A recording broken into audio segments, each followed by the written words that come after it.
Good morning friends, welcome to the online classes. Today we discuss about class 12th subject biology, chapter number 24, blood circulatory system of human, lecture number 2. हमने अपने पिछले lecture यानी कि lecture 1 में जो last topic पढ़े थे वह थे सर्कुलेटरी सिस्टम, जिसमें ओपन और क्लोज टाइप का सर्कुलेटरी सिस्टम देखा था और ब्लड का कंपोजिशन हमने अच्छे तरीके से नोट किया था और साथ में हमने ब्लड के फंक्शन को देखा था और ब्लड ग्रुप के बारे में डिस्कस की थी, जिसमें हमने ABO टाइप का ब्लड ग्रुप कंप्लीट तरीके से स्टडी किया था। और हमने लास्ट में ये भी देखा था कि इसकी हेरिडिटी कैसे होती है, कि इसमें कौन कौन सी जीन्स होते हैं, जो बर्नस्टीन नाम के साइंटिस्ट ने हमको एक्सप्लेन करके बताया था। ब्लड ग्रुप हेरिडिटी से रिलेटेड हमने थोड़ा ये भी देखा है कि जो जीन्स होते हैं, बर्नस्टीन ने हमको ये बताया था कि blood group depend on control of coordination of 3 allele से कंट्रोल होता है, जिसमें था एक तो IA, IB and IO 3 type के जीन्स होते हैं। IA जो था वह एंटीजन A बनाता है, IB जो है वह एंटीजन B बनाता है, जबकि IO जो है वह रिसेसिव होता है, जो किसी भी टाइप के एंटीजन को प्रोड्यूस नहीं करता है। लेकिन उन्होंने यह बताया था कि अगर IA और IB I0 के साथ होते हैं तो ये दोनों कह सकते हैं कि डोमिनेंट होते हैं। I0 के साथ तो डोमिनेंट होते हैं और खुद के प्रभाव को ही बताते हैं, लेकिन जब यह IA और IB एक दूसरे के साथ होते हैं तो को डोमिनेंट नेचर को बताते हैं, जिसमें क्या है दोनों एंटीजन बनते हैं तो AB टाइप का ब्लड ग्रुप आता है। यानी कि ब्लड ग्रुप जो A है उसमें 2 स्ट्रक्चर हो सकते हैं, जीन की 2 पॉसिबिलिटीज़ हो सकती है। एक तो ये हो सकता है कि दोनों जीन IA टाइप के हो, या एक IA और I0 टाइप का हो। तो इन दोनों कंडीशन में इंसान का जो ब्लड ग्रुप होगा वह A होगा। ब्लड ग्रुप B जो है उसमें भी यह 2 कंडीशन आपको मिलेगी, या तो दोनों जीन्स IB टाइप के होंगे, या एक जीन IB टाइप का और सेकंड I0 टाइप का होगा। जबकि AB ब्लड ग्रुप में एक तो जीन IA, सेकंड वाला IB टाइप का होगा। और ब्लड ग्रुप O के अंदर देखें तो दोनों जीन्स जो है IO टाइप के आपको मिलेंगे। और बाद में हमने एक कंडीशन पे डिस्कस की थी कि मान लीजिए कोई एक चाइल्ड है जिसका ब्लड ग्रुप B है और 2 कपल्स उसको क्लेम कर रहे हैं। एक कपल्स में मेल का ब्लड ग्रुप O था, सेकंड और फीमेल का ब्लड ग्रुप AB था, जबकि सेकंड कपल में मेल का ब्लड ग्रुप A था और फीमेल का ब्लड ग्रुप B था। तो उसमें हेरिडिटी कैरेक्टर से हमने ये डिस्कस करके देखा था कि जो फर्स्ट कपल है उसमें हेरिडिटी के तौर पे B ब्लड ग्रुप का बच्चा बन सकता है, जबकि सेकंड कपल में AB और A टाइप का ब्लड ही बनता था बच्चों में। तो हेरिडिटी तरीके से भी हम ये पता लगा सकते हैं कि ये बच्चा उन माता पिता का है या नहीं है। आगे हम बात करते हैं RH फैक्टर की। RH फैक्टर जो है उसकी डिस्कवरी की थी लैंडस्टीनर और वीनर ने 1940 में, और इसकी डिस्कवरी की थी मकाका रिसस नाम के बंदर में, जो एक मंकी की स्पीसीज है, और रिसस से ही इसका नाम RH पड़ा।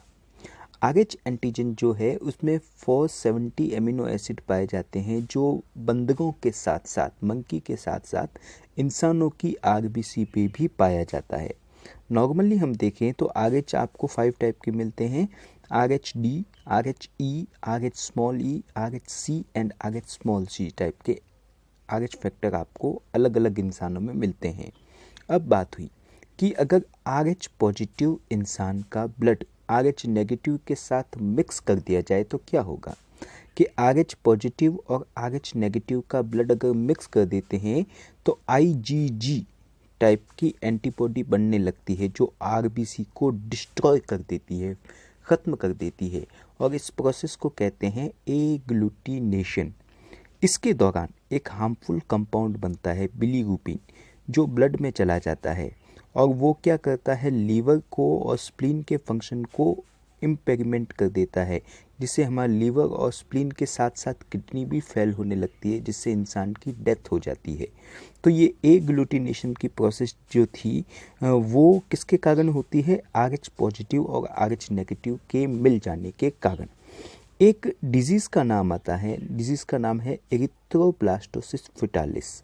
याद रखना, ये एक इम्पोर्टेंट डिजीज़ है जिससे रिलेटेड क्वेश्चन आते हैं कि अपने इंडिया के अंदर जो शादियां होती है, मैरिज जो होती है, वह ब्लड ग्रुप चेक करके थोड़ी होती है कि इसका ब्लड ग्रुप RH पॉजिटिव है तो RH पॉजिटिव वाली लड़की से ही इसकी शादी कराएंगे। ब्लड ग्रुप चेक करके नहीं होती है। तो ये कंडीशन कई बार हमारे बन जाती है। इसमें क्या होता है कि अगर एक RH नेगेटिव लड़की की शादी RH पॉजिटिव लड़के से कर दी जाती है और जब उनके पहला चाइल्ड होता है और पहले चाइल्ड में उनके पिताजी का ब्लड यानी कि RH पॉजिटिव ब्लड आया है, तो यह कंडीशन बनती है। क्या होता है देखना कि अगर मदर RH नेगेटिव है और उसके अंदर जो फीटस है यानी कि जो बच्चा है, उसके गर्भ में जो बच्चा है उसमें उसके फादर का ब्लड आ गया यानी RH पॉजिटिव ब्लड आ गया, तो फर्स्ट डिलीवरी के दौरान दोनों का ब्लड एक दूसरे से मिक्स होगा, जिससे माँ जो है उसके ब्लड में RH एंटीबॉडी बनने लगेगी। लेकिन ये RH एंटीबॉडी बहुत ही स्लोली बनती है, जिसके कारण क्या है कि फर्स्ट बेबी की नॉर्मल डिलीवरी हो जाती है लेकिन उनको कोई पता नहीं चलता और माँ के ब्लड में RH की एंटीबॉडी बन जाती है। लेकिन जब सेकंड बार प्रेगनेंसी का चांस होता है तब एक टाइप की कॉम्प्लिकेंसी मौजूद बन जाती है।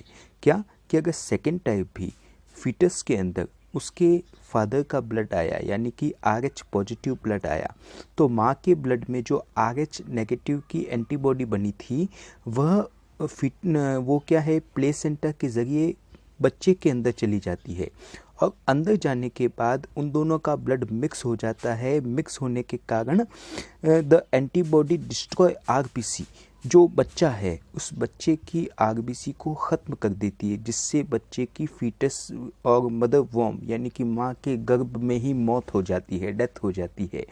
इस डिजीज़ को कहते हैं एरिथ्रोब्लास्टोसिस फेटालिस। याद रखना कि अगर RH नेगेटिव मदर है और फीटस RH पॉजिटिव है तो इस कंडीशन में ये डिजीज़ हो सकती है एरिथ्रोब्लास्टोसिस फेटालिस, और इस डिजीज़ से सफ़र करने वाले बच्चे को रिसस चाइल्ड के नाम से भी जानते हैं। आगे हम बात करते हैं इसका सॉल्यूशन क्या होगा कि द मदर वीक। इसमें क्या होता है कि मदर भी बहुत ज़्यादा वीक हो जाती है और सफ़र फ्रॉम हेपेटाइटिस से सफ़र होने लगती है और इसको हमने कहा कि एरिथ्रोब्लास्टोसिस फेटालिस कहते हैं। इसके ट्रीटमेंट की बात करें तो ट्रीटमेंट के लिए क्या किया जाता है कि mother is vaccinated with anti-IgG antibody with in the 24 hour of first delivery.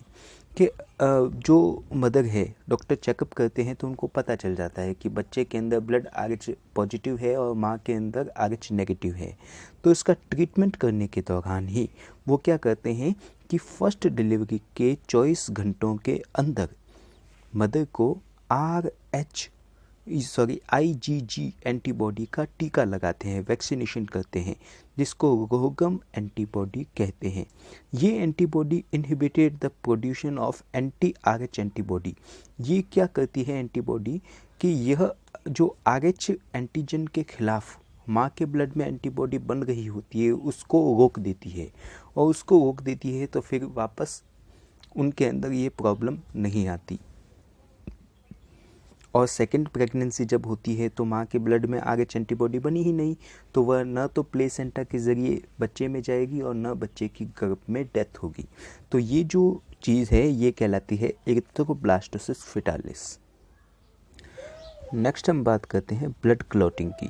तो ब्लड क्लॉटिंग से रिलेटेड आपके क्वेश्चन आ चुका है, तो ध्यान से एक बार इसको देखना। इसमें कुछ केमिकल के नाम भी आएंगे। ब्लड क्लॉटिंग या ब्लड कोगुलेशन क्या है, जगह इसको हम डिटेल में डिस्कस करते हैं। The content of blood convert into gel like structure just after coming out from the blood vessels which is called clot. कि अगर हमारा ब्लड कह सकते हैं कि ब्लड वेसल से बाहर निकलता है और जेल के जैसे स्ट्रक्चर में बदल जाता है, जिसको हम क्लॉट कहते हैं। और process of formation of clot is called coagulation, कि कोगुलेशन क्या होती है कि कह सकते हैं क्लॉट बनने की प्रोसेस को कोगुलेशन कहते हैं। और ये जो प्रोसेस है नॉर्मली 3 स्टेप में कंप्लीट होती है। फर्स्ट स्टेप है प्रोथ्रोम्बिन एक्टिवेटर का फॉर्मेशन होना, सेकंड है conversion of prothrombin into thrombin and third clot formation. In 3 step के अंदर क्लॉट हमारी बॉडी में बनता है क्या? जगह देखें इसको, कि जब हमारी ब्लड वेसल्स डैमेज होती है और ब्लड प्लेटलेट्स टूटने लगते हैं तो कॉन्टैक्ट विथ एयर, जैसे ही वह टूट के बाहर आती है, हवा के कांटेक्ट में आती है, तो डैमेज टिश्यू जो है वह थ्रोम्बोप्लास्टिन उनमें से निकलने लगता है, जो attract with 7 and 10 coagulation factor and calcium ion. याद रखना कि जब हमारी टिश्यू डैमेज होती है और वह हवा के कांटेक्ट में आती है तो थ्रोम्बोप्लास्टिन जो है एक टाइप का प्रोटीन है जो ब्लड में होता है, वह कोगुलेशन फैक्टर 7 और 10 के कांटेक्ट में आता है और कैल्शियम आयन के कांटेक्ट में आता है। After that the complex is formed which is called prothrombin activator, और इसके बाद में एक कॉम्प्लेक्स बनता है जिसको प्रोथ्रोम्बिन एक्टिवेटर कहते हैं। ये देख सकते हैं टिश्यू डैमेज हुआ या प्लेटलेट्स ब्रेक हुई, जिससे थ्रोम्बोप्लास्टिन जो था कोगुलेशन फैक्टर 7 और 10 के कांटेक्ट में आया और कैल्शियम आयन के कांटेक्ट में आया, जिसने एक कॉम्प्लेक्स बना दिया, वो था प्रोथ्रोम्बिन एक्टिवेटर। याद रखना प्रोथ्रोम्बिन एक्टिवेटर थ्रोम्बोप्लास्टिन से बनता है, जो एक टाइप का प्रोटीन है जो हमारे ब्लड में मौजूद होता है। और ये कब बनता है? जब हमारी टिश्यू डैमेज होती है या प्लेटलेट्स एयर के कांटेक्ट में आते हैं। सेकेंड स्टेप में क्या होता है कि ये जो प्रोथ्रोम्बिन एक्टिवेटर था वह थ्रोम्बिन प्रोटीन को ये जो प्रोथ्रोम्बिन प्रोटीन है उसको थ्रोम्बिन प्रोटीन में बदल देता है। ये इनएक्टिव प्रोटीन है जो एक्टिव प्रोटीन में बदल जाती है।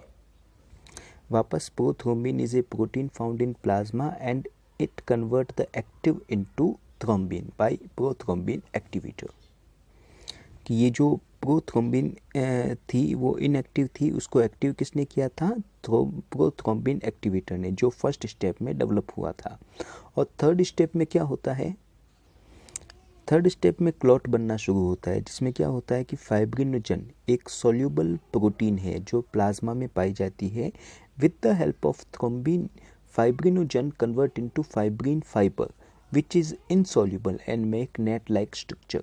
कि जैसे ही मैं बात कर रहा हूँ कि फाइब्रिनोजन एक सोल्यूबल प्रोटीन थी प्लाज्मा में, और जैसे ही यह थ्रोम्बिन प्रोटीन बनी थी वह इस फाइब्रिनोजन को फाइब्रिन फाइबर में बदल देते हैं जो इनसोल्यूबल होते हैं ब्लड में, और ये एक जाल के जैसा नेट लाइक स्ट्रक्चर बना देते हैं।